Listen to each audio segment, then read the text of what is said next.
जय हिंद साथियों, career point dealing के यूट्यूब चैनल पे आप सभी का स्वागत है। सभी साथी इस चैनल से जो भी जुड़े हुए हैं जल्दी से लाइव आ जाएं, क्योंकि आज की जो टेस्ट सीरीज है वो अभी हाल ही में हुए जूनियर असिस्टेंट के एक पेपर के क्वेश्चंस को हम लोग आज सॉल्व करेंगे, जिसमें हिंदी वाले सेक्शन को हम लोग सॉल्व करेंगे। तो आज की जो क्लास है वो बहुत ही इंटरेस्टिंग होने वाली है और आपकी हिंदी की तैयारी कैसी है उसे भी आप खुद परख सकते हैं। तो आप देख सकते हैं जो आज की टेस्ट सीरीज है ये विगत 4 जनवरी 2020 को हुए जूनियर असिस्टेंट के प्रश्न पत्र को हम लोग सॉल्व करने वाले हैं। तो साथियों, जो भी नए स्टूडेंट हमारे इस चैनल से जुड़ रहे हैं, सबसे पहले तो हमारे चैनल को जल्दी से सब्सक्राइब कर दें और इसके बाद लाइव चैट के थ्रू हमसे जुड़े और क्वेश्चंस को सॉल्व करें। यहाँ पे हम इनका एक्सप्लेन भी आपको साथ के साथ करते चलेंगे। देखिए, ये रहा आज का पहला क्वेश्चन है कि रात में विचरण करने वाले प्राणी को कहा जाता है। देख सकते हैं आप क्वेश्चन को अपनी स्क्रीन पे। रात में विचरण करने वाले प्राणी को कहा जाता है। आपके विकल्प हैं निशाकर, बंजर, तमचोर या फिर निशाचर।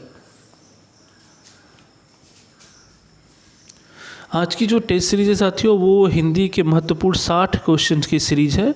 तो आप शुरू से लेकर लास्ट तक हमारे साथ बने रहिएगा और इसमें बहुत सारे ऐसे कॉन्सेप्ट भी हैं जो आपके क्लियर होते जाएंगे। देखिए, जो पहला क्वेश्चन है कि रात में विचरण करने वाले प्राणी को क्या कहा जाता है, तो इसका जो आंसर है वो है ऑप्शन डी। रात्रि में विचरण करने वाले को निशाचर कहा जाता है।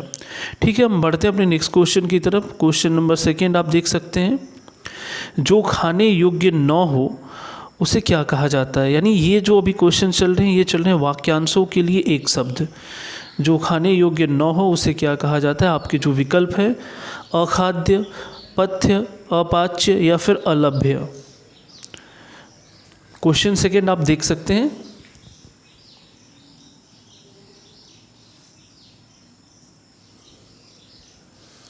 हमने आपके लिए ये प्रयास किया है कि जो भी प्रीवियस ईयर जो भी एग्ज़ाम हुए हैं तो उनके जो क्वेश्चंस को सीरीज़ को अगर आप सॉल्व करते हैं तो उनके एक्सप्लेन के साथ साथ आपकी बहुत सारी तैयारी अच्छी हो जाएगी, जो आगामी परीक्षाओं में काफ़ी मददगार साबित होंगी।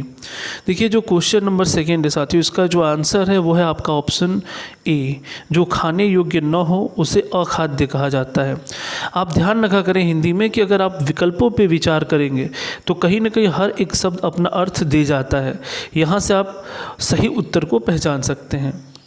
नेक्स्ट क्वेश्चन जो है आप देख सकते हैं, जिसके पास घर न हो उसे क्या कहा जाता है। आपके विकल्प हैं गृही, अनिकेत, अभिषेक या फिर अकिंचन। आप जितने भी साथी इस समय आंसर कर रहे हैं वो क्वेश्चन नंबर के साथ विकल्प को लिखा करें और केवल एक बार विकल्प को लिखा करें। देखिए, जिसके पास घर न हो उसे जो कहा जाता है वो आप ऑप्शन देख सकते हैं, वो है क्वेश्चन नंबर 3 का जो आंसर है वह उत्तर बी है। जिसके पास घर न हो उसे अनिकेत कहा जाता है। जबकि इसमें एक डी ऑप्शन है अकिंचन, जिसका अर्थ होता है जिसके पास कुछ न हो उसे अकिंचन कहा जाता है। ठीक है, बढ़ते हम अपने नेक्स्ट क्वेश्चन की तरफ। क्वेश्चन नंबर जो 4 है आप देख सकते हैं, इनमें से कौन सा शब्द गुस्से का समानार्थी नहीं है। आपके विकल्प हैं क्रोध, अमर्ष, अपकर्ष या फिर रोष। आपने इसमें बताना है कि कौन सा शब्द गुस्से का समानार्थी नहीं है, यानी उसके जैसा अर्थ देने वाला नहीं है।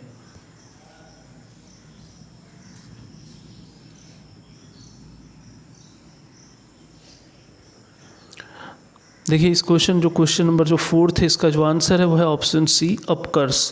अपकर्ष जो है वो गुस्से का समानार्थी नहीं है, जबकि क्रोध, अमर्ष या फिर रोष ये तीनों शब्द गुस्से के समानार्थी हैं। बढ़ते हम अपने नेक्स्ट क्वेश्चन की तरफ। क्वेश्चन नंबर जो 5 है आप देख सकते हैं, इनमें से कौन सा शब्द मद का समानार्थी नहीं है। आपके जो विकल्प है वो है ऑप्शन ए शिथिल, बी है गर्व, सी है मद्य या फिर डी है नशा। आपने बताना है कि इसमें कौन सा शब्द मद का समानार्थी नहीं है।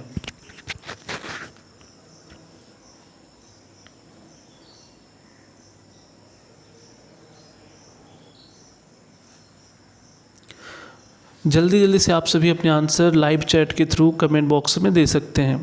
देखिए, क्वेश्चन नंबर जो 5 है इसका जो आंसर है वो है ऑप्शन ए शिथिल। शिथिल शब्द मद का समानार्थी नहीं है।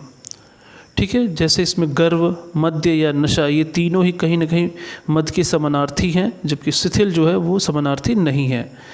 नेक्स्ट क्वेश्चन है जो आपका वो है, आप इसे एक बार डिटेल इसका ध्यान से देख सकते हैं। जिन भाववाचक संज्ञाओं के अंत में हट होता है उनका लिंग होता है। आपने बताना है कि जिन भाववाचक संज्ञाओं के अंत में हट का प्रयोग होता है उनका लिंग होता है पुल्लिंग, स्त्रीलिंग, नपुंसक लिंग या फिर डी है उभयलिंग।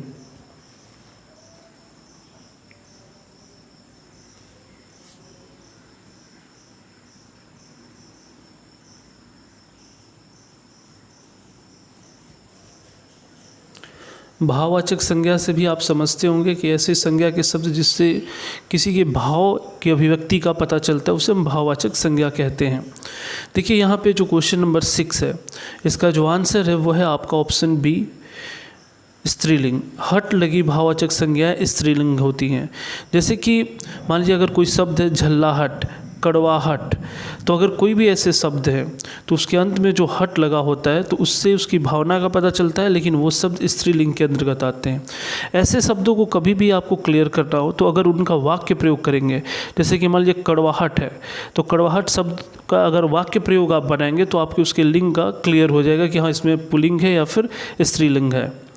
जैसे हमने कहा कि बहुत कड़वाहट होती है, तो होती है तो आपको पता चल जाएगा कि हाँ वो स्त्रीलिंग से संबंधित है। ठीक है, तो किसी भी शब्द को ऐसे पता करने के लिए आप उनका अगर वाक्य प्रयोग करते हैं तो वहाँ से लिंग का निर्धारण हो जाता है कि कौन सा जेंडर है। ठीक, बढ़ते हैं नेक्स्ट क्वेश्चन की तरफ। क्वेश्चन नंबर 7 आप देख सकते हैं, पुल्लिंग संज्ञा के स्थान पर स्त्रीलिंग कर देने से काला विशेषण क्या रूप हो जाएगा?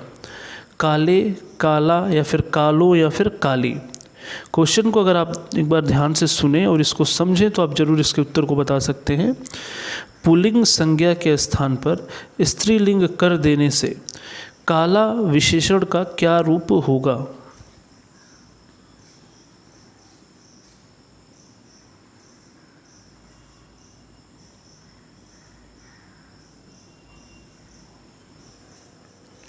सबसे पहले तो आप यहाँ ये समझेंगे कि विशेषण क्या होता है। विशेषण जिसे आप एडजेक्टिव बोलते हैं, विशेषण का अर्थ होता है कि ऐसे शब्द जो किसी संज्ञा या सर्वनाम की विशेषता को बताए।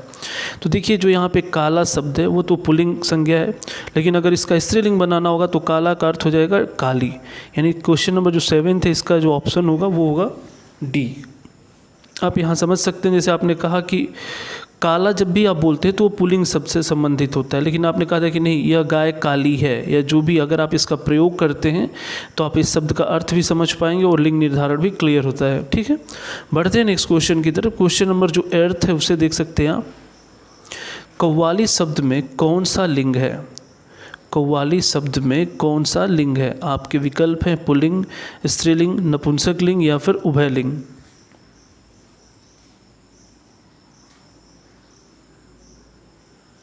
यहाँ पे हिंदी के बहुत सारे कॉन्सेप्ट जो उसके चैप्टर वाइज होते हैं, कहीं ना कहीं ये इस बार का जो जूनियर असिस्टेंट का पेपर हुआ है उसमें हर एक पहलू से संबंधित इन्होंने क्वेश्चन को दिया हुआ है और यहाँ पे एक्सप्लेन के थ्रू आप उसके अर्थों को भी समझ पाएंगे। देखिए जो कव्वाली शब्द है इसमें पूछा है कौन सा लिंग है, तो क्वेश्चन नंबर जो 8 है इसका जो आंसर है वो भी ऑप्शन बी है, कव्वाली शब्द स्त्रीलिंग है। ठीक है, जैसे अगर आप कव्वाली शब्द का प्रयोग करेंगे कि कव्वाली गाई जाती है, कव्वाली गाया जाता है नहीं, कव्वाली गाई जाती है, तो आप जो प्रयोग करते हैं उससे कहीं ना कहीं इसके लिंग का निर्धारण क्लियर हो जाता है। तो मुझे उम्मीद है कि आप चीज़ों को समझ पा रहे होंगे। ठीक है, बढ़ते हम अपने नेक्स्ट की तरफ क्वेश्चन की तरफ। क्वेश्चन नंबर जो 9 है वो देख सकते हैं। एक ये तो आसान क्वेश्चन है, आप देख सकते हैं। संज्ञा के जिस रूप से स्त्रीत्व का बोध होता है उसमें कौन सा लिंग होता है? आपके विकल्प हैं पुल्लिंग, स्त्रीलिंग, नपुंसक लिंग या फिर उभयलिंग।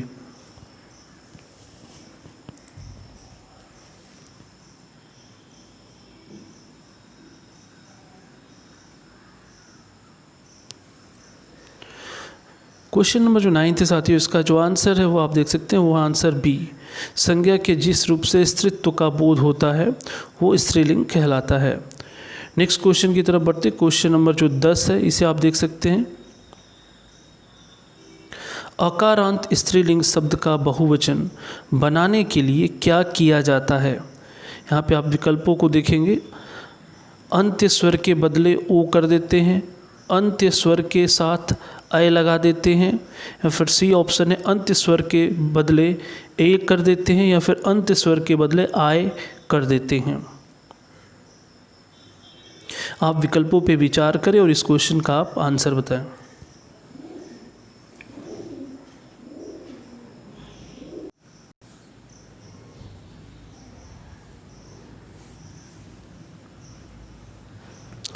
देखिए साथियों, जो क्वेश्चन नंबर 10 है, पहले तो इसके मतलब को आप समझ लें। कई लोग इसके कॉन्सेप्ट को नहीं समझ पा रहे होंगे। अकारांत, आकारांत, इकारांत ऐसे जो भी शब्द होते हैं, तो इसका अर्थ ये होता है कि जो भी शब्द दिए गए होते हैं उनके जो अंतिम अक्षर होते हैं उनसे आप पता कर सकते हैं कि वो अकारांत है। जैसे कि मान लें आप, अगर यहाँ पे ऐसे राम लिखा हुआ है, तो राम लिखा हुआ है तो लास्ट में जो म है, तो म में क्या छुपा है? अ, तो आप इसे कहेंगे अकारांत पुल्लिंग। अगर यहीं पे मान लीजिए हमने लिख दिया ऐसे रवि, तो अगर रवि लिखा हुआ है तो ये जो लास्ट में यहाँ पे छोटी ई की मात्रा है, तो इसे आप कहेंगे इकारांत। ठीक है, तो उसी तरीके से मान लीजिए अगर हमने लिख दिया यहाँ पे रमा, रमा शब्द लिखा तो लास्ट में जो माँ है तो यहाँ पे कहेंगे आ, तो इसे कहेंगे आकारांत स्त्रीलिंग। यानी नाम और उसके लास्ट के जो अक्षर होते हैं उससे ये डिसाइड होता है कि वो अकारांत है या आकारांत। यहाँ पे क्वेश्चन आपसे क्या किया है कि अकारांत स्त्रीलिंग शब्द का बहुवचन बनाने के लिए क्या किया जाता है? तो अंत्य स्वर के बदले ओ, अंत्य स्वर के साथ अय, तो अंत यानी जो अंत में अक्षर होते हैं। ठीक है, क्वेश्चन नंबर जो 10 है इसका आंसर है ऑप्शन सी।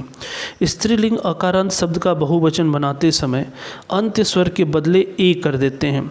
ए का अर्थ जैसे आप ये देख सकते हैं, इसको आप समझेंगे।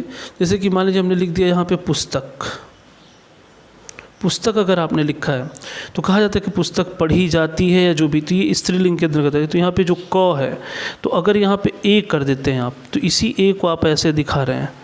ठीक है, तो यहाँ पे जैसे पुस्तक का हमने पुस्तकें कर दिया, तो कहीं ना कहीं ये बहुवचन बन गया। तो आप ध्यान रखेंगे जब अकारांत स्त्रीलिंग शब्द है तो इसका जो आंसर सी है, अंत वाले स्वर के बदले ए कर देते हैं, तो यही ए से वो बहुवचन बन जाता है। उम्मीद है कि आप इसे समझ पाए होंगे। बढ़ते हम अपने नेक्स्ट क्वेश्चन की तरफ। क्वेश्चन नंबर 11 आप देख सकते हैं, उर्दू शब्द सौदा का बहुवचन में क्या रूप होता है? आपके जो विकल्प हैं, आपके ऑप्शन हैं, उसका रूप परिवर्तित हो जाता है, उसके रूप में कोई परिवर्तन नहीं होता है, बहुवचन में उसका विकल्प का प्रयोग किया जाता है, या फिर डी ऑप्शन है उसके अंत में गर लगा देते हैं। आज की जो वीडियो है इसमें आपके हिंदी के बहुत सारे कॉन्सेप्ट ऐसे हैं जो बहुत ही अच्छी तरीके से क्लियर हो गए, इसलिए आप सभी साथी अंत तक बने रहेंगे और हमारे इस वीडियो को एक बार ज़रूर से लाइक भी कर दें।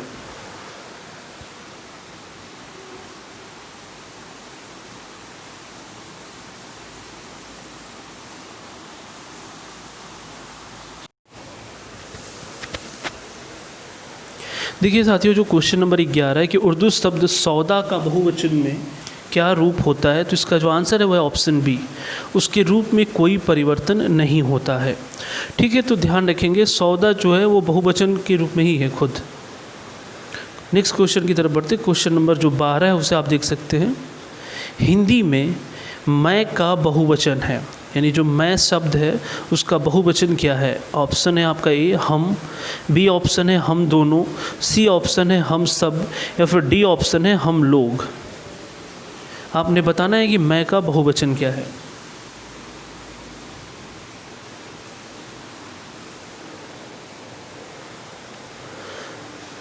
कि क्वेश्चन नंबर जो 12 है इसका जो आंसर है वो है ऑप्शन ए। मैं का जो बहुवचन शब्द होता है वो होता है हम। ठीक है, यहाँ पे हम दोनों, हम सब या हम लोग नहीं, बल्कि हम अपने आप में एक कंप्लीट वर्ड है। तो मैं का जो बहुवचन है वो है हम।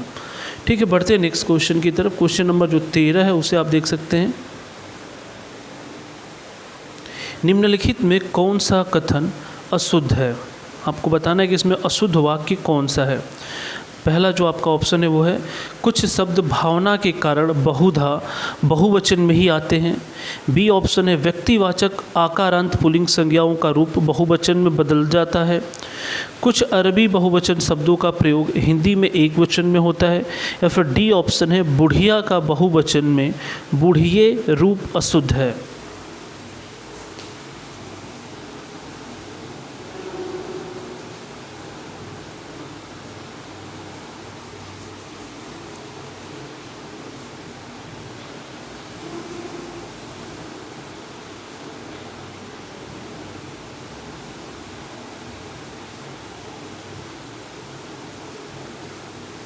देखिए जो क्वेश्चन नंबर 13 है साथियों, इसका जो आंसर आप देखेंगे तो ये थोड़ा सा कॉम्प्लिकेटेड है।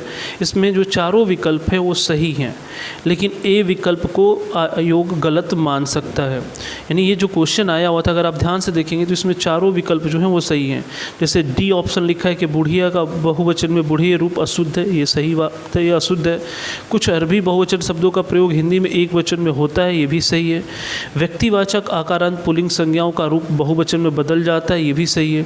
लेकिन अगर ए ऑप्शन को देखेंगे तो अगर विचार करेंगे तो ये सही होते हुए भी एक हद तक गलत हो सकता है, क्योंकि लिखा है कुछ शब्द भावना के कारण बहुधा एक वचन में ही आते हैं, तो ये जरूरी नहीं कि हमेशा वो बहुवचन में ही आते हैं, तो ये कथन एक अशुद्ध हो सकता है।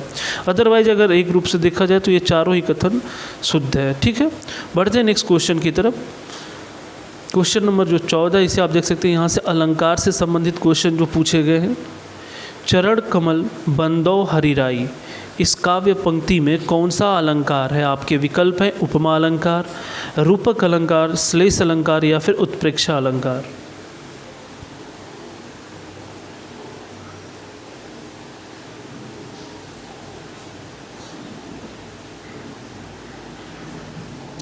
यहाँ पे अगर आपके अलंकार के कॉन्सेप्ट क्लियर हैं तभी आप ऐसे क्वेश्चंस को कर सकते हैं। क्वेश्चन है कि चरण कमल बंदौ हरिराई, यानी जो चरण है वो कमल के समान है, तो यहाँ पे सीधे चरण की तुलना कमल से कर दी गई, यानी पूरे रूप में ही चेंजिंग कर दिया गया। तो आप देखेंगे क्वेश्चन नंबर जो 14, इसका आंसर है बी, जिसे आप कहेंगे रूपक अलंकार।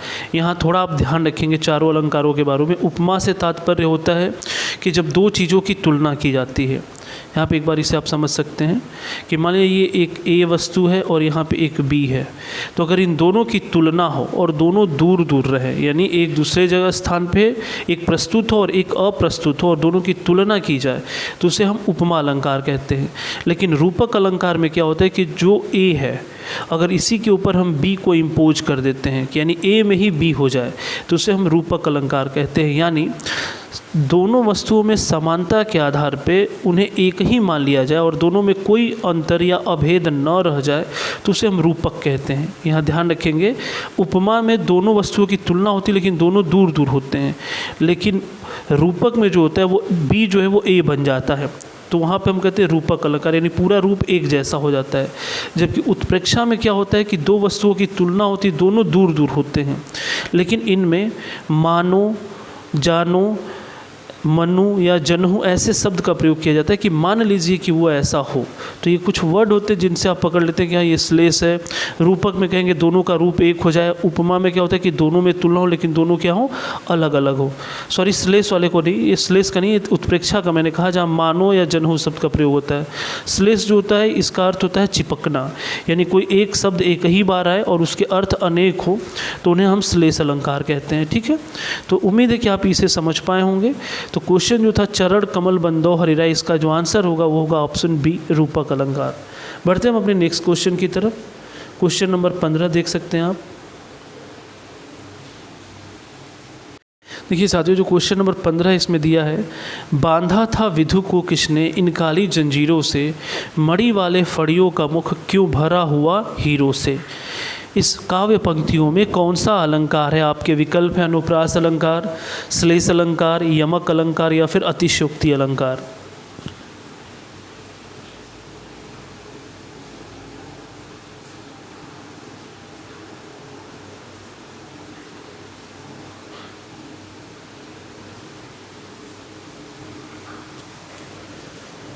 देखिए क्वेश्चन नंबर जो 15 है साथियों, इसका जो आंसर है वो है आपका ऑप्शन डी, अतिशयोक्ति अलंकार। यहाँ पे बस इन चारों अलंकारों के बारे में थोड़ा समझ लेंगे।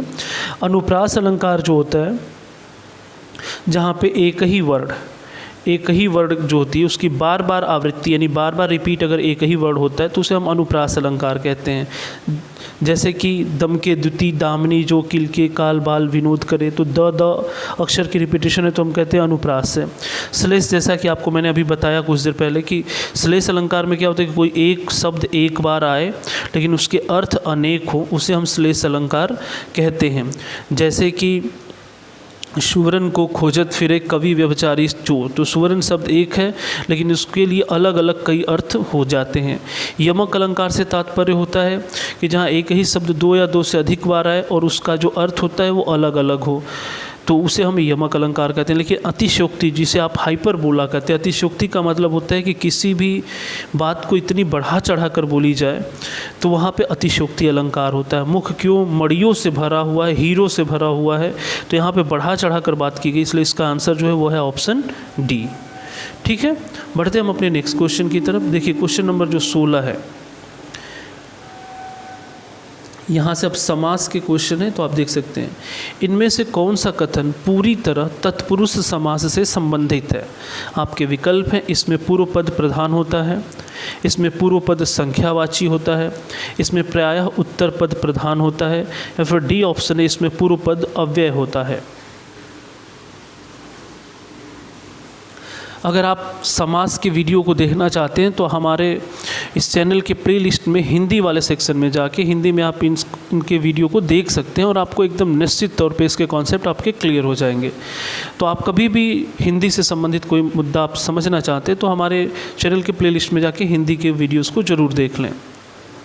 देखिए क्वेश्चन नंबर जो 16 है साथियों, इसका जो आंसर है वो है ऑप्शन सी, इसमें उत्तर पद प्रधान होता है। तो यहाँ पर आप थोड़ा इसको समझने की कोशिश करेंगे। देखिए पहला जो विकल्प दिया है पूर्व पद प्रधान, तो आप पहले ये समझिए समास जो शब्द होता है, समास का अर्थ होता है संक्षेपीकरण, यानी किसी भी बात को संक्षेप में कहना। तो समास के जो मुख्य रूप से देखेंगे 6 प्रकार होते हैं, जिनमें से हर एक प्रकार का अपना एक अलग अलग परिभाषा है। जिसमें पूर्व पद प्रधान होता है, पूर्व पद यानी पहला पद जिसमें प्रधान होता है उसे हम अव्ययी भाव कहते हैं। जिसमें पहला पद प्रधान होता है उसे हम अव्ययी भाव कहते हैं। जिसमें पूर्व पद संख्यावाची होता है उसे आप द्विगु समास कहते हैं। जिसमें अगर दूसरा पद प्रधान होता है उसे आप तत्पुरुष कहते हैं। और इसमें पूर्व पद अव्यय, अव्यय का मतलब भी अव्ययी भाव होता है। तो यानी जो क्वेश्चन नंबर 16 है इसका जो आंसर है वो है आपका ऑप्शन सी, यानी इसका उत्तर पद प्रधान होता है। ठीक है, बढ़ते हैं नेक्स्ट क्वेश्चन की तरफ। देखिए जिस सामासिक, यहाँ पे सामाजिक नहीं होगा सामासिक होगा, जिस सामासिक शब्द में पूर्व पद और उत्तर पद गौड़ होते हैं और कोई तीसरा पद प्रधान होता है वहाँ कौन सा समास होता है। आपके विकल्प है बहुब्रीहि समास, कर्मधारय समास, तत्पुरुष समास या फिर द्वंद्व समास।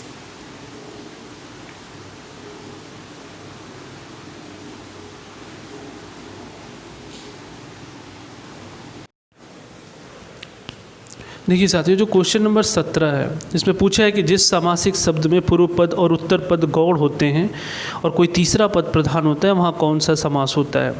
तो यहाँ आप कुछ महत्वपूर्ण बातों को समझ लेंगे कि समास में आमतौर पे 2 पद होते हैं। पहले पद को पूर्व पद कहा जाता है और दूसरे वाले को उत्तर पद कहा जाता है, या आप ऐसे याद रखेंगे इसको पहला पद और इसे कहते हैं दूसरा पद। पदों के आधार पे ही समास का निर्धारण होता है। मैंने कहा कि जो पहला पद प्रधान होता है तो उसे हम अव्ययी भाव कहते हैं, जिसमें दूसरा पद प्रधान होता है उसे तत्पुरुष कहते हैं, जिसमें दोनों ही पद प्रधान होते हैं उन्हें द्वंद्व कहते हैं, और जिसमें दोनों पद प्रधान नहीं होते बल्कि तीसरा पद प्रधान होता है उसे बहुब्रीहि समास कहा जाता है।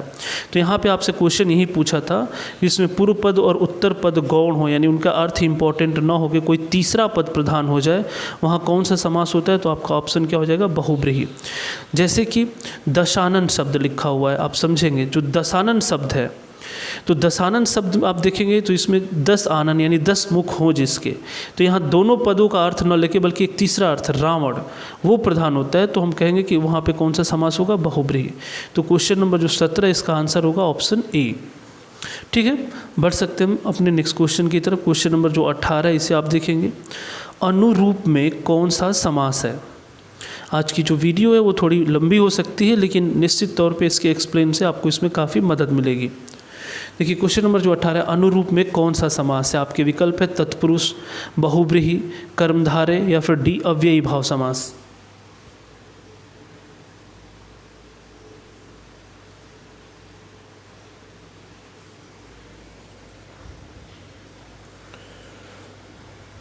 देखिए क्वेश्चन नंबर जो 18 है साथियों इसका जो आंसर है वह है ऑप्शन डी अव्ययी भाव समास। यहाँ ध्यान रखेंगे अनुरूप शब्द जो लिखा हुआ है, तो यहाँ जो पहला पद है ये अनु शब्द, ये भी आप ध्यान रखेंगे कि जो अनु है ये एक उपसर्ग शब्द है। और अव्ययी भाव समास की परिभाषा में एक ये भी बात कही गई कि जिस समास में अगर पहला पद उपसर्ग हो कोई तो उसे हम अव्ययी भाव समास कहते हैं। अव्ययी का अर्थ होता है जिसके हिस्से को अब व्यय नहीं किया जा सकता, यानी और तोड़ा नहीं जा सकता। जो अनु शब्द है इसको अब आप और व्यय नहीं कर सकते या किसी और इसे भागों में तोड़ नहीं सकते, तो उसे हम कहते हैं अव्ययी भाव समास। क्वेश्चन नंबर जो 18 है उसका ऑप्शन होगा डी। बढ़ते नेक्स्ट क्वेश्चन की तरफ। क्वेश्चन नंबर 19 आप देख सकते हैं। अब यहाँ से संधि विच्छेद के क्वेश्चन शुरू हो रहे हैं। यथोचित का सही संधि विच्छेद क्या है? आपके विकल्प है यथो प्लस उचित, यथा प्लस उ प्लस चित, या फिर यथा प्लस उचित, या फिर डी ऑप्शन है यथा प्लस ओचित। आप संधि की वीडियो भी हमारे हिंदी वाले सेक्शन में जाके देख सकते हैं, वहाँ पे इसको मैंने बहुत ही ईजी वे में आपके लिए बनाया हुआ है।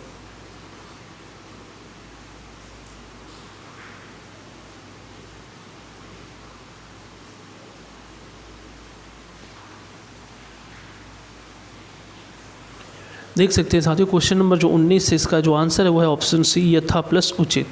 यहाँ आप ध्यान देखें, ये संधि से जो अर्थ होता है कि जब दो अक्षरों के मिलने से एक कोई नया अक्षर बनता है उसे हम संधि कहते हैं। यानी जैसे अ प्लस अ है, इन दोनों के मिलने से अगर आ बना तो हम कहेंगे कि इन दोनों वर्डों के मिलने से एक नया अक्षर बन गया है, तो ये इसमें क्या हो गई है? संधि हो गई है। अब यहाँ ये ध्यान रखेंगे कि इसमें बनता कैसे क्वेश्चन, कभी भी संधि जब आप हल करते हैं, जैसे कि मान लीजिए यहाँ लिखा है यथा और प्लस उचित। जो भी पहली बार हिंदी की वीडियो को देख रहे हैं वहाँ समझेंगे, यहाँ संधि हमेशा पहले पद के अंतिम अक्षरों में देखा जाता है और दूसरे पद के पहले अक्षर में देखा जाता है। यानी ये पहला पद, ये दूसरा, तो अंतिम में यथा है, यहाँ पे क्या हो गया? आ, और यहाँ पे उचित लिखा है तो क्या हो गया? ऊ। तो आ और ऊ मिलता है तो ये बनता है ओ, जो कि वृद्धि ये गुण संधि का उदाहरण है। तो जो ओ अक्षर होता है, ये ओ अक्षर मिलता है इस वाले हिस्से को, और यहाँ से ये क्या हो जाता है? हट जाता है। तो यथा प्लस उचित क्या बन जाता है? यथोचित। तो आप देख सकते हैं यहाँ पे क्वेश्चन जो था आपका 19 नंबर यथोचित लिखा हुआ है, ठीक है। तो इसका जो होगा ऑप्शन सी यथा प्लस उचित। नेक्स्ट क्वेश्चन की तरफ बढ़ते, क्वेश्चन नंबर 20 आप देख सकते हैं। विद्यार्थी का सही संधि विच्छेद है। आप चारों विकल्पों को देख सकते हैं और अपने अपने आंसर को कमेंट सेक्शन में जल्दी से बताएं।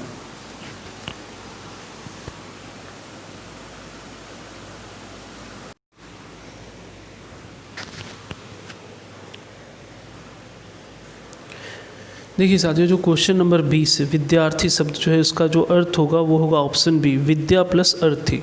यहाँ आप ध्यान रखेंगे, बी ऑप्शन पे आप विचार करेंगे। विद्या, यहाँ पे आ है और लास्ट में क्या है? अ। आ और अ मिलके आप देखेंगे कि दीर्घ संधि में आ और अ मिलके आ ही बनता है, तो इसका जो हो जाएगा विद्यार्थी, ठीक है। बढ़ते क्वेश्चन नंबर 21 की तरफ। नाविक का सही संधि विच्छेद क्या है? आपके विकल्प है नौ प्लस विक। तो आप चारों विकल्पों को देख सकते हैं और इसमें अपने अपने आंसर सबमिट कर सकते हैं। और साथ ही मैं ये भी चाहूँगा कि अगर जिन्हें पता है वो ये भी बताएं कि ये संधि विच्छेद कौन सा है, यानी किस संधि के अंतर्गत ये आता है।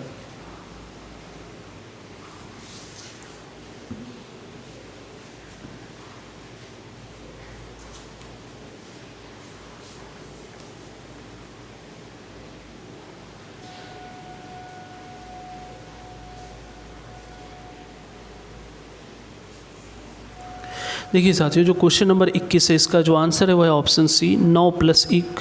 ये क्या कहलाएगा? नाविक। और आपने बताना था कि किस संधि के अंतर्गत आएगा, ठीक है। ये जो है संधि, ये है अयादि संधि का उदाहरण है। तो यहाँ पे मैं आपको कुछ पॉइंट्स बताना चाहूँगा, आप समझेंगे ऐसे। देखिए, जो संधि होती है 3 प्रकार की, स्वर, व्यंजन और विसर्ग। चूँकि ज़्यादातर पेपरों में 99% केस में आपको स्वर संधि के पूछे जाते हैं क्वेश्चन। तो स्वर संधि जो होते हैं उसके प्रकार आप देख सकते हैं, वो मुख्य रूप से आपके 5 हैं। पहला है दीर्घ, दूसरा है गुण, तीसरा है आपका गुण हो गया, एक हो गया वृद्धि, और एक हो गया यड़, और पांचवा हो जाता है अयादि। तो 5 संधि जो हैं आप देखेंगे स्वर संधि के उदाहरण, दीर्घ, गुण, वृद्धि, यड़ और अयादि। दीर्घ का मतलब होता है बड़ा। इसमें जितनी भी होगी देखेंगे आप बड़ी की मात्रा, यानी बड़ा आ, बड़ी ई या फिर बड़ा ओ, ये 4 मात्राएं जो होंगी ये दीर्घ में होंगी। तो कभी में ये बड़ी मात्रा का जो होता है तो उसे हम कहते हैं दीर्घ। गुण में क्या होता है कि गुण में होता है आपका एक मात्रा। एक मात्रा से मतलब है यहाँ पे या तो ए की मात्रा होगी या फिर ओ की मात्रा होगी। ए की मात्रा या ओ की मात्रा, ऊपर ये एक मात्रा जब होती है तो इसे हम कहते हैं गुण। और इसी के ऊपर अगर 2 मात्राएं यानी अ हो गया या फिर अ हो गया तो उसे हम कहते हैं वृद्धि। तो ध्यान रखेंगे दीर्घ में बस आ या फिर बड़ी ई या फिर बड़ा ऊ। गुण में क्या होता है ऊपर की तरफ एक मात्रा, वृद्धि में होता है ऊपर की तरफ 2 मात्रा। यड़ में जो होता है आप यहाँ ध्यान रखेंगे कि जो यड़ होता है, यड़ में क्या होता है कि बीच में देखेंगे आधा अक्षर यानी 1/2 आधा अक्षर का प्रयोग होगा, वो भी किसके पहले, य र ल और व, ये 4 अक्षर जिन्हें अंतस्थ व्यंजन कहा जाता है। य र ल व के पहले अगर कोई भी आधा अक्षर होगा तो उसे हम कहते हैं यड़ संधि। जबकि अयादि संधि जो होता है तो अयादि संधि जो 5वीं स्वर संधि की उदाहरण है उसमें क्या होता है कि जो चारों नियम शुरू के हैं उनको छोड़ के जो भी बचेंगे उन्हें हम अयादि कहते हैं। जैसे कि यहाँ पे अभी जो ये उदाहरण है जिसको लिखा गया है नाविक, तो संधि में आमतौर पे बीच वाले मात्रा को ही ध्यान रखा जाता है। तो ये छोटी की मात्रा है। अभी तक आपने देखा होगा दीर्घ में बड़ी की मात्रा मैंने कहा, फिर गुण में आपको कहा ऊपर की तरफ 1 मात्रा, वृद्धि में मैंने आपको कहा कि 2 मात्राएं, और यड़ में मैंने कहा आधा मात्रा। तो बचा क्या, इसके बाद जो भी छोटी की मात्रा होंगी या बिना मात्रा की होंगी उन्हें हम कहते हैं अयादि संधि। ठीक है, उम्मीद है आप समझ पाए होंगे। और आपको जो भी डाउट्स होंगे तो आप हमारे हिंदी वाले वीडियो को देखेंगे, वहाँ पे मैंने आपको ये बहुत ही क्लियरली ढंग से समझाया हुआ है। ठीक है, बढ़ते हैं हम अपने नेक्स्ट क्वेश्चन की तरफ। क्वेश्चन नंबर जो 22 है उसे देख सकते हैं। व्यवहार का सही संधि विच्छेद क्या है? आप चारों विकल्पों को देखिए और आंसर बताएं।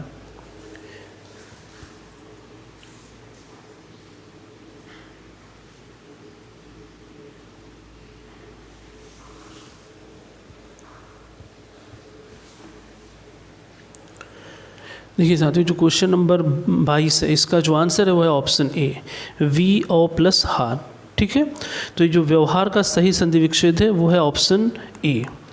ये कुछ ऐसे होते हैं संधि जिनको थोड़े से आप कह सकते हैं कि एक्सेप्शन टाइप के क्वेश्चन होते हैं, तो उसमें आप इसको ध्यान रखेंगे। बाकी यहाँ पे अगर इसका और भी कोई विकल्प देखेंगे बी, सी या फिर डी, तो यहाँ से ये बन नहीं पाएगा।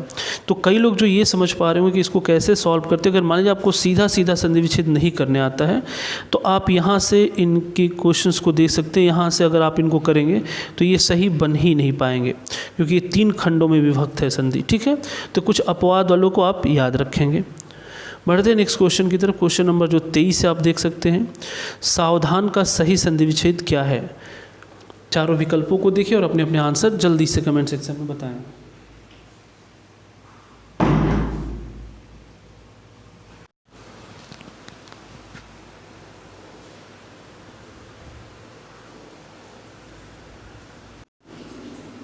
देखिए क्वेश्चन नंबर जो 23 है साथियों, इसका जो आंसर है वो है आपका ऑप्शन डी, स प्लस अवधान। स प्लस अवधान अ और अ मिलके बनेगा आ, तो आपका ये हो जाएगा सावधान। तो ये किस संधि का उदाहरण हो गया? ये हो गया आपका पहली जो स्वर संधि की है, दीर्घ स्वर संधि। ठीक है, नेक्स्ट क्वेश्चन देख सकते हैं आप। क्वेश्चन नंबर 24 जो है, महर्षि का सही संधि विच्छेद क्या है? चारों विकल्पों को देखिए और अपने अपने आंसर्स बताएं।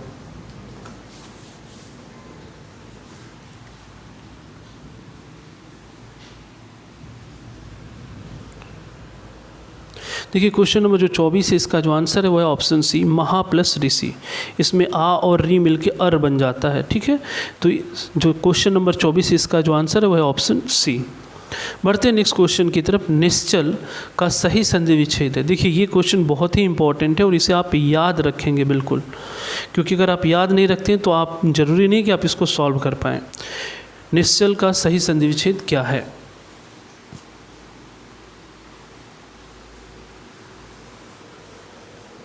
इसका जो आंसर है वो है ऑप्शन ए, आपका निह प्लस चल। ये जो है विसर्ग संधि का उदाहरण है, तो यहाँ पे ध्यान रखेंगे निह प्लस चल जो है इसका होगा निश्चल। क्वेश्चन नंबर 26 देख सकते हैं आप, सधर्म का सही संधि विच्छेद क्या है? आपके विकल्प हैं सद प्लस धर्म, सद प्लस अधर्म, स प्लस धर्म या फिर सत प्लस धर्म।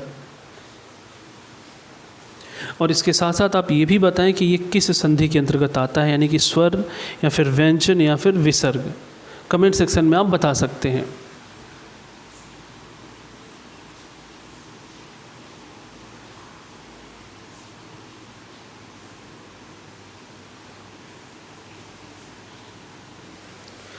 देखिए साथियों, क्वेश्चन नंबर जो 26 है, इसका जो आंसर है वो है ऑप्शन डी, सत प्लस धर्म। और ये जो है ये व्यंजन संधि का उदाहरण है, जहाँ पे आप ध्यान दे सकते हैं तो जो है सत प्लस धर्म। देखिए व्यंजन संधि में क्या होता है कि आप ऐसे इसको ध्यान रखेंगे, स्वर संधि में जब प्लस यानी दो शब्द अलग अलग होते हैं तो अंतिम अक्षर और दूसरे का पहला अक्षर उसमें स्वर होगा तो उसे हम स्वर संधि कहेंगे। व्यंजन में क्या होता है कि व्यंजन का अर्थ जो होता है, व्यंजन को आप हलंत भी कहा जाता है। तो जहाँ पे हलंत ऐसे लगा होता है तो उसे आमतौर पे व्यंजन संधि का उदाहरण ही मानते हैं, क्योंकि इसका स्वर इसमें से हट गया तो यहाँ पे हलंत लग गया। त जो होता है आप देखेंगे त का बन जाता है द, त थ द, यानी उस वर्ग त वर्ग का ये तीसरा अक्षर हो जाता है। तो यहाँ पे सत प्लस धर्म का सधर्म हो जाता है, त ध में कन्वर्ट हो जाता है। ठीक है, बढ़ते हैं नेक्स्ट क्वेश्चन की तरफ। अब यहाँ से वाक्यों के बारे में, शुद्ध वाक्य या फिर अशुद्ध वाक्य, इसमें ये नियम काम करता है कि अगर आप विकल्प को पढ़ें और उसके साथ शब्दों को जोड़ें तो आप समझ पाएंगे कि कौन सा वाक्य शुद्ध है या फिर अशुद्ध है। क्वेश्चन नंबर जो 27 है आप देख सकते हैं, ए ऑप्शन है आयुष और ऋचा बाजार गईं, बी ऑप्शन है राह चलते दोनों में तकरार हो गई, सी ऑप्शन है इस कहानी को एक स्त्री लेखिका ने लिखा है, या फिर डी ऑप्शन है बच्चे ने कहा पापा आ गई। आपने बताना है इसमें से कौन सा वाक्य शुद्ध है।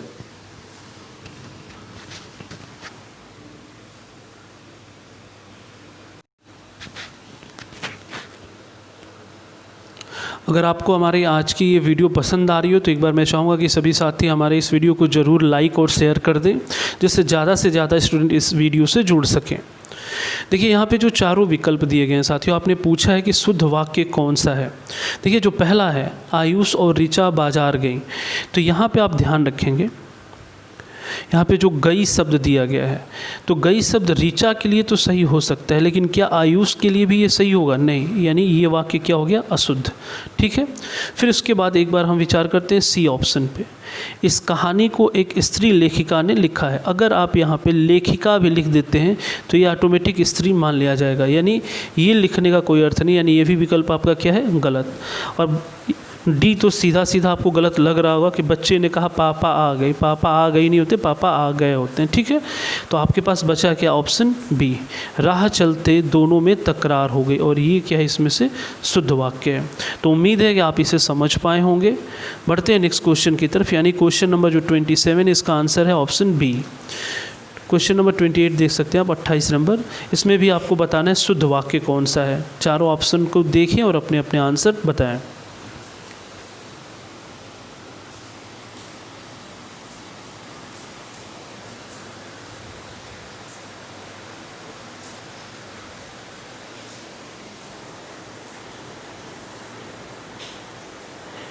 मैंने कहा कभी भी शुद्ध अशुद्ध वाक्यों में आप, अगर हिंदी में एक खास बात है, अगर आप सही ढंग से उसका उच्चारण कर कर पढ़ते हैं और थोड़ा सा व्याकरण का नियम समझते हैं तो आप निश्चित तौर पे इसके क्वेश्चंस को सही करेंगे। देखिए यहाँ पे क्वेश्चन नंबर जो 28 है, यहाँ पे दिया है कि गंदा पानी उबाल कर पिए। बी है पड़ोसी ने मुझे स्वतंत्रता दिवस की बधाई दी, होगा बधाई दिया, यहाँ पे दिया। तो यहाँ पे देखिए क्वेश्चन नंबर जो 28 है, इसका जो आंसर है वो है ऑप्शन ए, यानी गंदा पानी उबाल कर पिए। ये शुद्ध वाक्य है, आप एक बार देख सकते हैं। पड़ोसी ने मुझे स्वतंत्रता दिवस की बधाई दिया, तो ये आप खुद भी आप देख सकते हैं कि ये क्या लग रहा है? ये गलत है, बधाई दिया नहीं बल्कि बधाई दी होता है। फिर सी ऑप्शन है यमुना का पानी गंदा और प्रदूषित है। ठीक है, तो यमुना का पानी जो है, अब गंदा और प्रदूषित ये दोनों लगभग एक जैसा हो जाता है, तो यहाँ पे यमुना का पानी जो है गंदा और प्रदूषित, यहाँ पे अगर खाली लिख देते प्रदूषित है तो ऑटोमेटिक ये वर्ड सही हो जाता है, ये सेंटेंस सही हो जाता है। यहाँ लिखा है बच्चा लोग क्रिकेट खेलता है, नहीं बच्चा नहीं होता है, बच्चे होता है। बच्चा जो है ये गलत वर्ड है। ठीक है, तो यहाँ पे जो ऑप्शन है वो है ऑप्शन ए सही है, गंदा पानी उबाल कर पिए। ठीक है, बढ़ते हैं नेक्स्ट क्वेश्चन की तरफ। क्वेश्चन नंबर जो 29 से आप देख सकते हैं, इसमें से आपने बताना है कि कौन सा शुद्ध वाक्य है।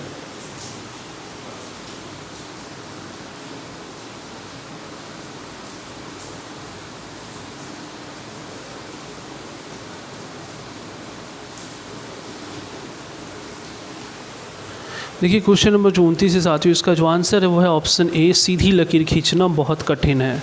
इसमें गलत कहाँ का है? बी में देख सकते, जंक फूड से मोटापा बढ़ती है। ठीक है, जो लिखा है जंक फूड से मोटापा बढ़ती नहीं, मोटापा बढ़ता है होता है। सी ऑप्शन है, हरा पेड़ ऑक्सीजन देते हैं। हरा पेड़ नहीं बल्कि यहाँ पे होगा हरे पेड़ ऑक्सीजन देते हैं। और मेरे घर में तुम्हारी स्वागत है, अब इससे ज़्यादा गलत क्या बोल सकते हैं आप? तो डी ऑप्शन ऐसे भी गलत है।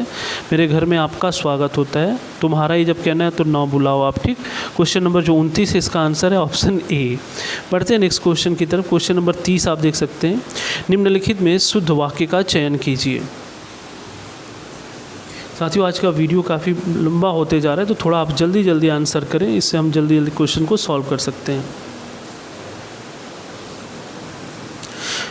देखिए क्वेश्चन नंबर 30 में जो पहला ऑप्शन है, ऑफिस में हर एक और प्रत्येक की चर्चा हो रही थी। बी ऑप्शन है, भूस्खलन से सैकड़ों घर तबाह हो गए। सी ऑप्शन है, यह आदमी सबकी राज जानता है। या फिर डी ऑप्शन है, बीज अंकुरित होने वाली है। देखिए साथियों जो क्वेश्चन नंबर 30 है इसका जो आंसर है, आप ऐसे कर लेते हैं, पहले विकल्प पे विचार करते हैं। ऑफिस में हर एक और प्रत्येक की चर्चा हो रही थी। देखिए इसमें जो गलत है, हर एक, यहाँ पे ध्यान रखेंगे, हर एक वर्ड और प्रत्येक दोनों का मतलब एक ही होता है। ठीक है, यानी प्रत्येक व्यक्ति या फिर हर एक व्यक्ति, जब दोनों का मतलब एक ही है तो इन दोनों का प्रयोग करना यहाँ पे क्या है? गलत है। फिर सी ऑप्शन एक बार देख लेते हैं, उत्तर आप समझ चुके होंगे, यह आदमी सबकी राज जानता है। ये वर्ड ही अपने आप में गलत है। यह आदमी सबकी राज नहीं बल्कि यह हो सकता है कि यह व्यक्ति सबका राज जानता है। ठीक है, तो ये भी क्या हो गया? गलत है। बीज अंकुरित होने वाली है, नहीं, बीज अंकुरित होने वाला है होता है। ठीक है, और बीज नहीं है, बीज होता है। खैर ये गलत है। आपका जो ऑप्शन सही है वो है ऑप्शन बी, भूस्खलन से सैकड़ों घर तबाह हो गए। बढ़ते हैं नेक्स्ट क्वेश्चन की तरफ। क्वेश्चन नंबर 31 आप देख सकते हैं, निम्नलिखित में शुद्ध वाक्य का चयन कीजिए। आप चारों विकल्पों पर विचार करें और अपने आंसर जल्दी से बताएं।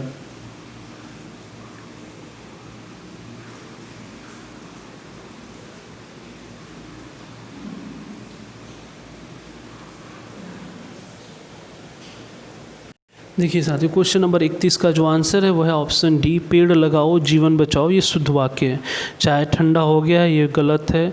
चाय ठंडी हो गई, ऐसा होता है। हलवा गरम गरम अच्छी लगती है। फिर यहाँ पे सी, पकने से पहले जामुन हरी होती है। तो ये सारे ऑप्शन गलत हैं। इसमें जो सही है वो है ऑप्शन आपका डी। क्वेश्चन नंबर 31 आप देख सकते हैं, इसमें भी आपने बताना है कि शुद्ध वाक्य कौन सा है। मनुष्य के शरीर में स्थित आलस्य उसका सबसे बड़ा दुश्मन है। वो जा रहे हैं। सुबह की हवा स्वास्थ्य के लिए अच्छा होती है। उन्होंने छक कर के पेट भर खाना खाया। ठीक है, आपने बताना इसमें कौन सा वाक्य शुद्ध है।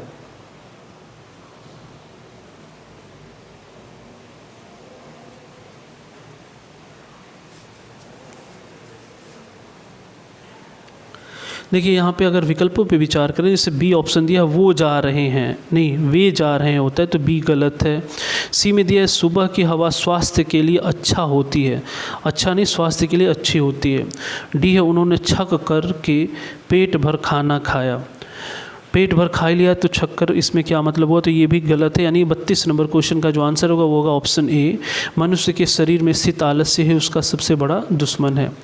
नेक्स्ट क्वेश्चन देखिए, यहाँ से मुहावरों का सेक्शन शुरू होता है। इस बार का जो जूनियर असिस्टेंट का पेपर था वो काफ़ी ही बेहतर पेपर था। इसमें हर एक सेक्शन को उन्होंने स्थान दिया था और उसके काफ़ी अच्छे क्वेश्चन पूछे गए हैं। क्वेश्चन नंबर 33 देख सकते हैं, आंसू पीकर रह जाना, मुहावरे का सही अर्थ क्या है? आपके विकल्प हैं, आंसू बहने न देना, अन्न के अभाव में आंसू से भूख मिटाना, सी ऑप्शन है गुस्सा होना, या फिर डी चुपचाप दुख सह लेना।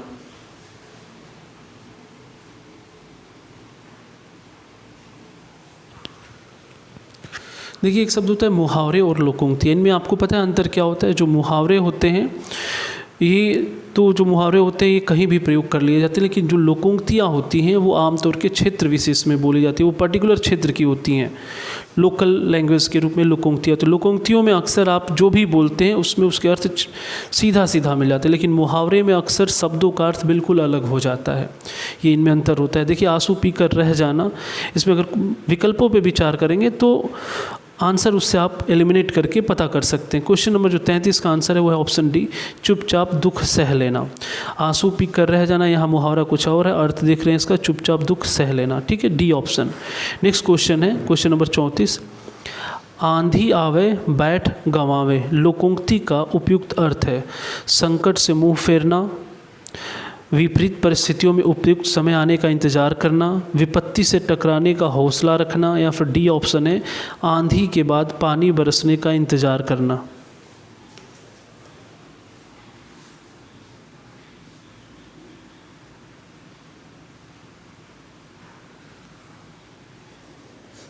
देखिए क्वेश्चन नंबर जो 34 है साथियों, इसका जो आंसर है वह है ऑप्शन बी, विपरीत परिस्थिति में उपयुक्त समय का इंतजार करना।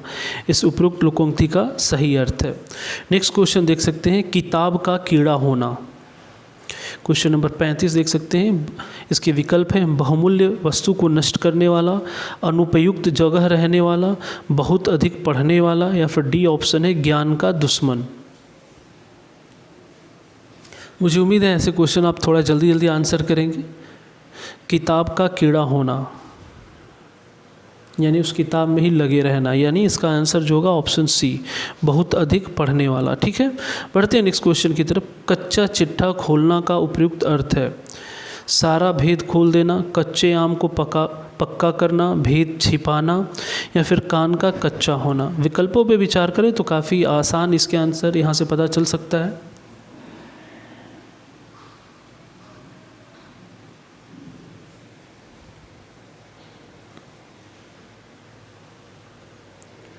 देखिए साथियों, क्वेश्चन नंबर जो 36 है इसका जो आंसर होगा वो होगा ऑप्शन ए, सारा भेद खोलना। ठीक है, नेक्स्ट क्वेश्चन की तरफ बढ़ते हैं। क्वेश्चन नंबर 37, ऐसे राजस्थान में स्थिति है इस समय, देख सकते हैं त्रिशंकु होना का उपयुक्त अर्थ है चारों ओर ध्यान होना, किसी और का न रहना, तीन तरफ ध्यान देना, या केवल ऊपर देखना।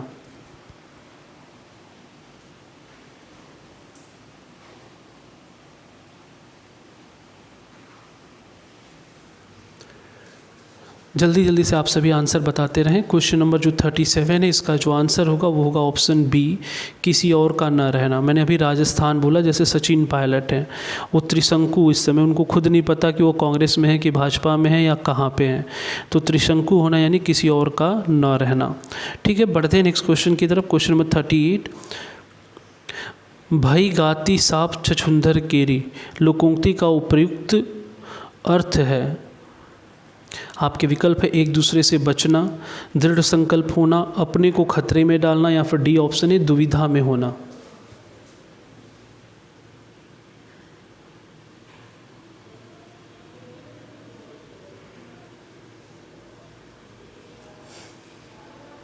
देखिए क्वेश्चन नंबर जो 38 है इसका जो आंसर है वह ऑप्शन डी, दुविधा में होना, यानी डायलेमा में दुविधा में होना, उसको कहा गया भाई गाती सांप छछुंदर केरी।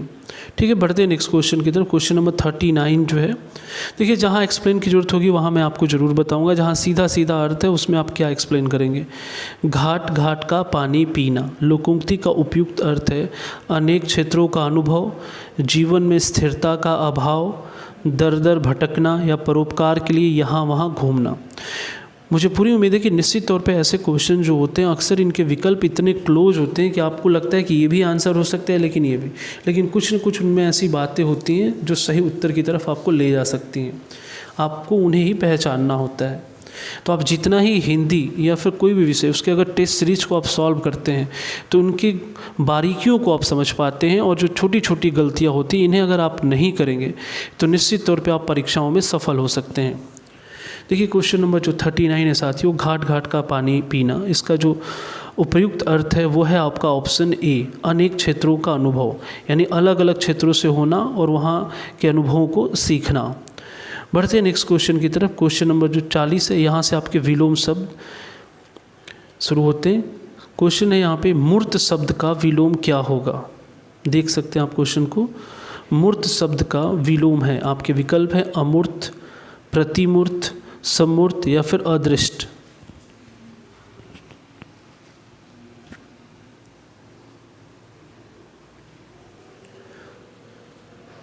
देखिए क्वेश्चन नंबर जो 40 है काफ़ी आसान है, इसका जो आंसर है वह है आपका ऑप्शन ए, अमूर्त। ठीक है, नेक्स्ट क्वेश्चन देख सकते हैं, शब्द सम शब्द का विलोम है। आपके विकल्प है खशम, भसम, विषम या फिर कसम। सम शब्द का विलोम क्या होगा?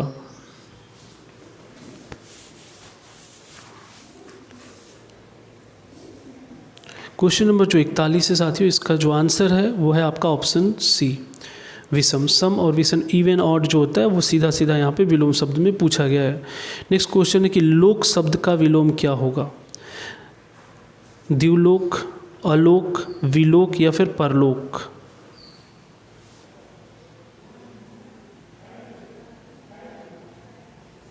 विकल्पों पे आप ये भी ध्यान रखा करें, विकल्पों में कुछ ऐसे शब्द दिए जाते हैं जिनका खुद अपना कोई अर्थ नहीं होता, तो उन्हें तो आप आंसर नहीं ही बनाएंगे। देखिए क्वेश्चन नंबर जो 42 है, इसका जो अर्थ होगा वो होगा ऑप्शन डी, परलोक। लोक का मतलब होता है इहलोक, यानी जहाँ पे आप हैं, और एक होता है परलोक जहाँ पे हम नहीं, दूसरी दुनिया। ठीक है, तो क्वेश्चन नंबर जो 42 है इसका अर्थ है ऑप्शन डी। क्वेश्चन नंबर 43 देख सकते हैं। हाँ, ये एक बेहतर क्वेश्चन है, इसका आंसर करें आप लोग जल्दी से। सम्मुख शब्द का विलोम है विमुख, प्रमुख, पार्श्व या फिर समक्ष।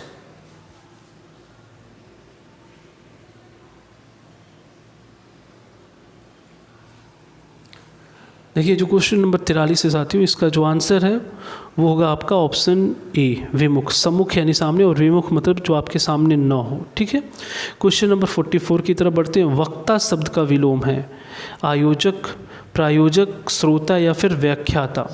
क्वेश्चन को आप समझेंगे, इसके बाद विकल्पों पे विचार कर अपने अपने आंसर बताएं।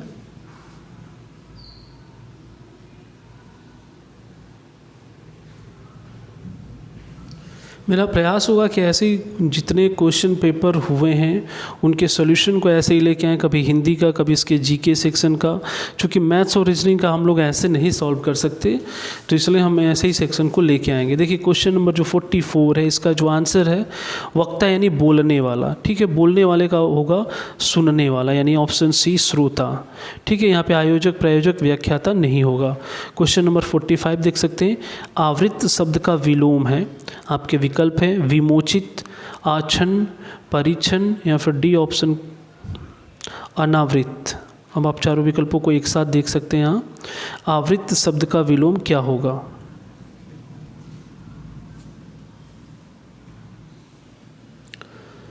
देखिए इसका जो आंसर होगा वो होगा ऑप्शन डी, अनावृत। ठीक है, और लगा देने पे अक्सर कुछ शब्द ऐसे होते हैं जिनके खुद विलोम बन जाते हैं तुरंत। देखिए क्वेश्चन नंबर 46 को आप देख सकते हैं। निम्नलिखित में से कौन सा शब्द नम का पर्यायवाची है? यानी यहाँ से सिनोनिम शुरू हो रहे हैं, आपने बताना है कि नम शब्द का पर्यायवाची नहीं है। नहीं वर्ड को ध्यान रखेंगे। ठीक है, यहाँ पे 4 विकल्प हैं, गीला, भींगा, आर्द्र या फिर आर्द्रा। आपने बताना है कि कौन सा पर्यायवाची नहीं है।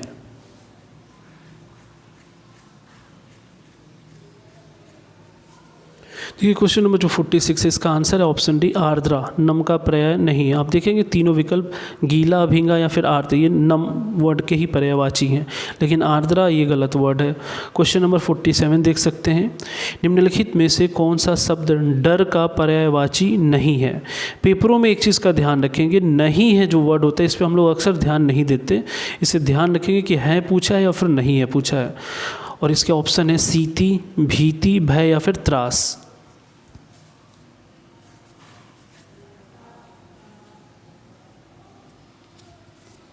देखिए क्वेश्चन नंबर जो 47 है साथियों, इसका जो आंसर है वह ऑप्शन ए, सीति। ठीक है, बढ़ते हैं नेक्स्ट क्वेश्चन की तरफ। क्वेश्चन नंबर 48 है। निम्नलिखित में से कौन सा शब्द कुशल का पर्यायवाची नहीं है? आपके विकल्प हैं दक्ष, अक्ष, निपुण या फिर प्रवीण। आपने बताना है कि कौन सा शब्द कुशल का पर्यायवाची नहीं है।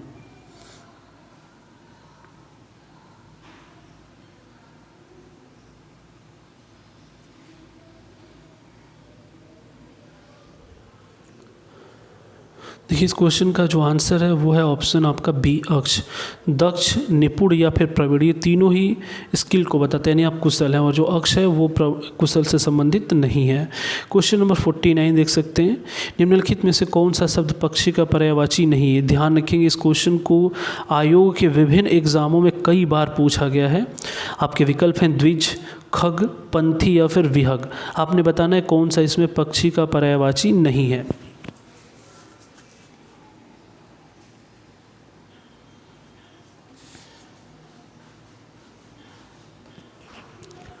क्वेश्चन नंबर जो 49 है साथियों, इसका जो आंसर है वो ऑप्शन सी पंथी। विहग, खग और द्विज ये पक्षी के ही पर्यायवाची हैं, जबकि पंथी जो है इसका पर्यायवाची नहीं है। नेक्स्ट क्वेश्चन देख सकते हैं, क्वेश्चन नंबर जो 50 है, निम्नलिखित में से कौन सा शब्द पुत्री का पर्यायवाची नहीं है? दुहिता, दौहित्र, तन्या या फिर सूता। देखिए इसमें कई वर्ड ऐसे हैं जो वैदिक कालीन संस्कृति से संबंधित ऐसे शब्दों का प्रयोग किया गया है। आपने बताना है कि कौन सा शब्द पुत्री का पर्यायवाची नहीं है। देखिए क्वेश्चन नंबर जो 50 है साथियों, इसका जो आंसर होगा वो होगा आपका ऑप्शन बी, दौहित्र, क्योंकि दौहित्र का जो अर्थ होता है वो होता है नातिन। ठीक है, और बाकी जो है सबका अर्थ है पुत्री। नेक्स्ट क्वेश्चन की तरफ बढ़ते, क्वेश्चन नंबर जो 51 है 51, निम्नलिखित में से कौन सा शब्द निंदा का पर्यायवाची है? कुत्सा, बरखुरदार, अपस्मार या फिर स्तुति। आपने बताना है कि निंदा का पर्यायवाची कौन सा है।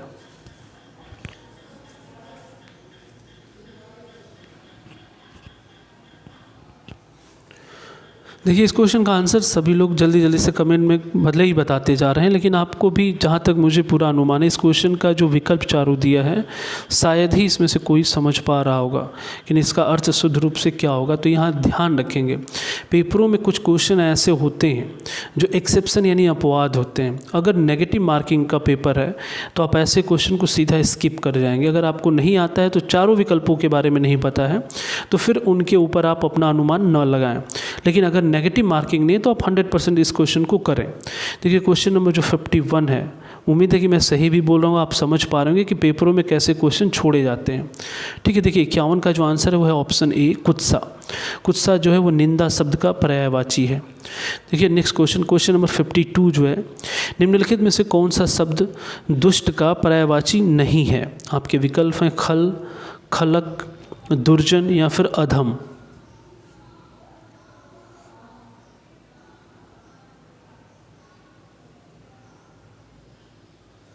क्वेश्चन नंबर जो 52 है साथियों, इसका जो आंसर है वो है ऑप्शन बी, खलक। खलक का अर्थ होता है संसार, जबकि खल, दुर्जन या फिर अधम ये तीनों का अर्थ दुष्ट होता है।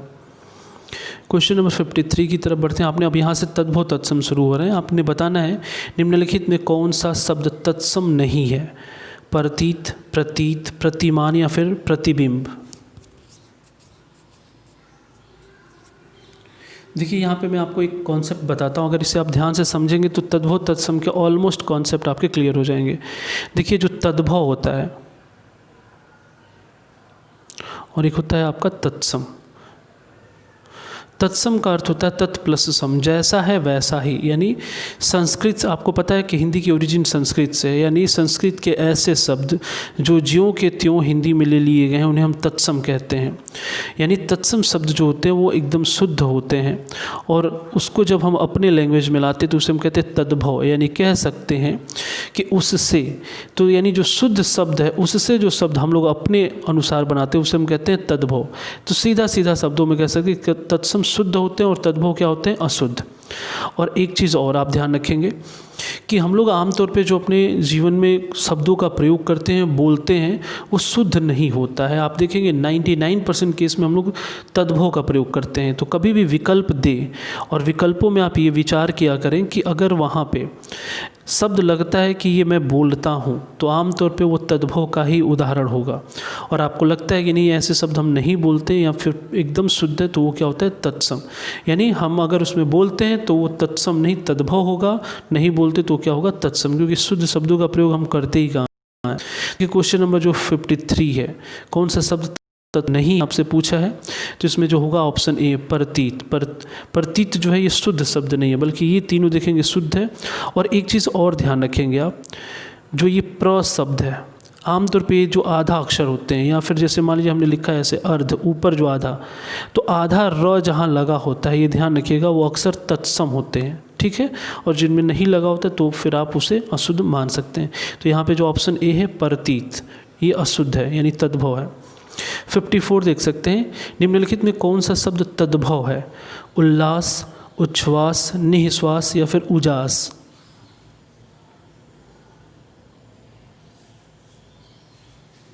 अगर आपने ऊपर जो समझे होंगे, जो मैंने एक ट्रिक आपको बताया, उससे आप इस क्वेश्चन को तुरंत पिक कर सकते हैं कि इसका आंसर क्या होगा।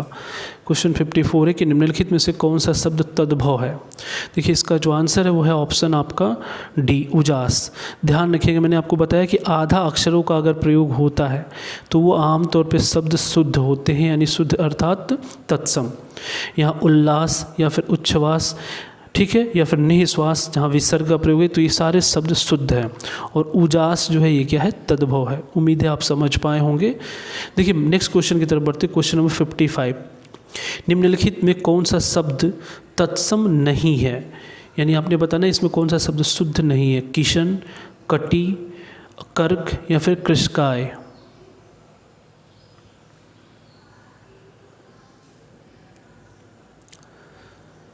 क्वेश्चन नंबर जो 55 है साथियों, हम देख सकते हैं इसका जो आंसर होगा ऑप्शन ए, किसन। ठीक है, आपसे पूछा कि कौन सा शब्द तत्सम नहीं है, यानी तद्भव। तो आप खुद बताइए इन चारों विकल्पों में से किस विकल्प को आप अक्सर अपने आमतौर के जीवन में यूज करते हो। कटी शब्द आप बोलते हैं? नहीं। कर्क नहीं, कृषकाय नहीं, किशन, किशन किसी का नाम भी और हम बोलते हैं ये आमतौर पे अशुद्ध में आता है। ठीक है, तो किशन जो है इसमें तत्सम शब्द नहीं है। और वैसे भी मैंने बोला कि आधा अक्षर यानी कर्क और कृषकाय तो शुद्ध होगा ही। कटी जो शब्द है ये भी एक तत्सम का ही रूप है, तो यहाँ पे जो ऑप्शन हो जाएगा ऑप्शन ए, किशन, ये तत्सम नहीं है। यहाँ बताना है निम्नलिखित में से कौन सा शब्द तद्भव नहीं है, यानी तद्भव नहीं यानी आपने बताना है तत्सम होगा, वो शुद्ध। आपके विकल्प है दांत, अधर, आँख या फिर कान।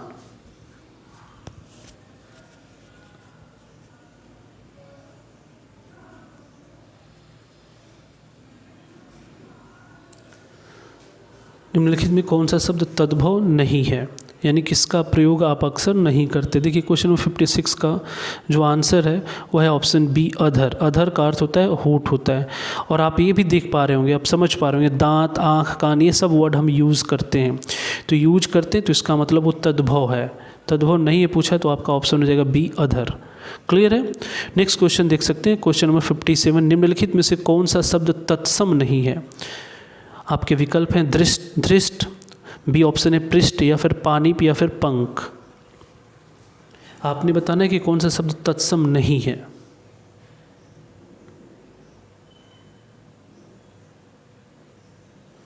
देखिए क्वेश्चन नंबर जो 57 है साथियों, उसका जो आंसर है वो ऑप्शन सी, पानीप। यहाँ ध्यान रखिएगा, वो कॉन्सेप्ट आधा अक्षर का तो चल ही रहा है, यानी दृष्ट पृष्ठ तो होना नहीं है, ये शुद्ध है। और पंख आमतौर पे विसर्ग या फिर अनुस्वार का भी जो प्रयोग किया जाता है वो शुद्ध शब्दों में ही किया जाता है, क्योंकि हम आमतौर पे अपने बोलने वाले शब्दों में ऐसे अक्षरों को म बोलते हैं। अ की जो मात्रा होती है अनुस्वार ना बोल के म बोलते हैं। तो यहाँ पे पंख, पृष्ठ और दृष्टि, तीनों ही शब्द क्या हैं, तत्सम है, यानी शुद्ध हैं। जो इसमें तत्सम नहीं है वो है पानीप। नेक्स्ट क्वेश्चन है 58। निम्नलिखित में कौन सा शब्द तत्सम नहीं है। गायक, नायक, शावक या फिर उपखान।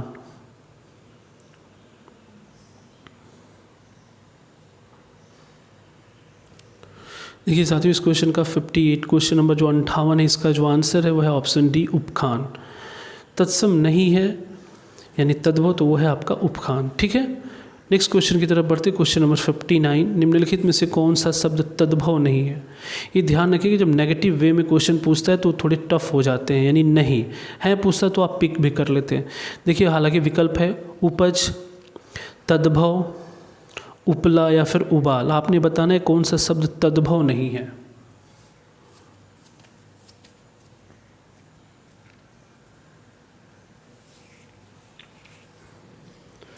यहाँ पे 59 क्वेश्चन का आंसर है ऑप्शन ए, उपज। उपज जो है वो तद्भव शब्द नहीं है। ये रहा आज के टेस्ट सीरीज का जो जूनियर असिस्टेंट के पेपर का था, उसका हिंदी सेक्शन का ये लास्ट क्वेश्चन है आपके। निम्नलिखित में से कौन सा शब्द तत्सम नहीं है।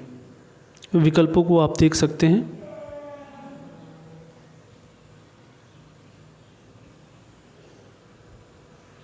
देखिए क्वेश्चन नंबर जो 60 है साथियों, इसका जो आंसर है वह है ऑप्शन सी, उलझन। शब्द तत्सम शब्द इसमें नहीं है। ठीक है, क्योंकि तत्सम नहीं है यानी अशुद्ध है, तो उलझन जो है वो क्या हो गया आपका, तद्भव। बाकी जो उर्वर, कोंकण या कोण ये क्या है, तत्सम शब्द हैं। ठीक है। तो साथियों, ये तो था आज के जूनियर असिस्टेंट जो पेपर अभी विगत दिनों में हुआ है, उसके पेपर का सॉल्यूशन था। मैं चाहूँगा कि आपको, या फिर मुझे पूरी उम्मीद है कि आपको आज का जो सेशन है हिंदी का, वो निश्चित तौर पे बहुत सही लगा होगा, उसके कॉन्सेप्ट क्लियर हुए होंगे, और जो मैंने एक्सप्लेन दिया उससे जो क्वेश्चन के विकल्प थे उनको कैसे एलिमिनेट किया जाता है ये भी आप समझ पाए होंगे। तो हम चाहेंगे कि अगर आपको ये वीडियो निश्चित तौर पे अगर सही लगा हो तो आप हमारे इस वीडियो को ज़रूर लाइक करें, लास्ट में आते आते लाइक करें, और कमेंट सेक्शन में जाके, लाइव चैट वाले नहीं बल्कि मेन कमेंट सेक्शन में जाके आप ये बताएं कि आज के 60 क्वेश्चन में आपके कितने क्वेश्चन सही हुए हैं। इससे हमें भी एक आइडिया लगेगा कि टेस्ट में आपके क्वेश्चन कितने सही जा रहे हैं और आपको कितने और चीज़ों की ज़रूरत है, यानी आपको और कैसे हम समझाएं। साथ ही आप हमारे यूट्यूब चैनल को ज्वाइन कर लें। टेलीग्राम चैनल पे आएंगे तो इस क्वेश्चन की PDF जो है आपको तुरंत अवेलेबल हो जाएगी। साथ ही आप हमारे व्हाट्सएप और फेसबुक पेज से भी आप जुड़ सकते हैं। तो उम्मीद है साथियों कि आज की क्लास आपको बहुत पसंद आई होगी। आप कमेंट सेक्शन में इसके बारे में ज़रूर अपना फीडबैक दें, और हम नेक्स्ट वीडियो में कुछ नए टॉपिक के साथ, उनके नए एक्सप्लेनेशन के साथ आपसे मिलेंगे। और इस वीडियो को देखने के लिए आप सभी का धन्यवाद। मिलते हैं फिर अगली क्लास में। जय हिंद।